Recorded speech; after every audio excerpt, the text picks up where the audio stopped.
अरे मस्त महीना क्या कहना है, ऋतु बसंत जब आए।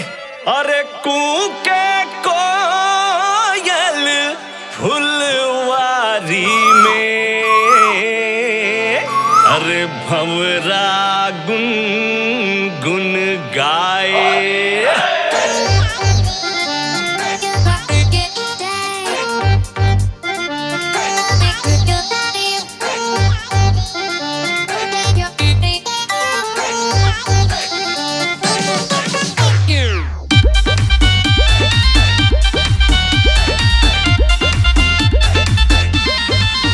देख सरसों फुलाइल बा, आम बौराइल बा, फागुन महीना देखो होली आई रे। देख सरसों फुलाइल बा, आम बौराइल बा, फागुन महीना देखो होली आई रे। होली आई होली आई होली आई रे, मनवा सबकर मस्ती आइल बा, रंग में रंगाइल बा, फागुन महीना देखो होली आई रे। होली आई रे, होली आई रे।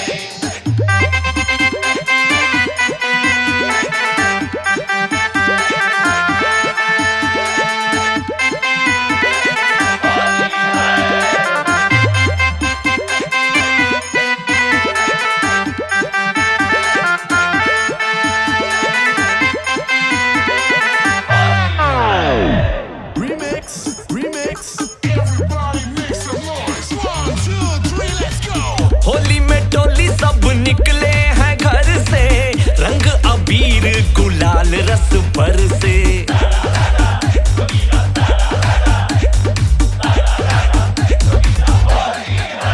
हाँ होली में टोली सब निकले हैं घर से, रंग अबीर गुलाल रस बरसे। कोई है गीला कोई है ढीला, कोई बड़ा रंगीला, बुढ़वा पे जवानी आइल बा, देख मुड़ी आइल बा, फागुन महीना देखो होली आई रे। होली आई रे, होली आई रे। होली आई होली आई होली आई रे, देख सरसों फुलाइल बा, आम बौराइल बा, फागुन महीना देखो होली आई रे। होली आई रे, होली आई रे।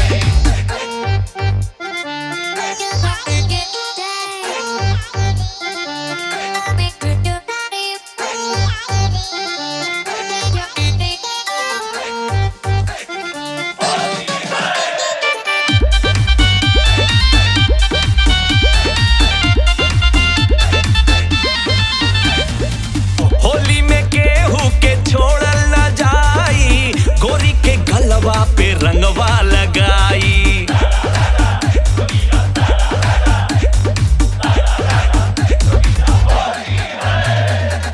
होली में केहू के छोड़ल न जाई, गोरी के गलवा पे रंगवा लगाई। पूरी तैयारी भीजे सारी, मारे भर पिचकारी, पूरा देह सनसनाइल बा, मिजाज गड़बड़ाइल बा, फागुन महीना देखो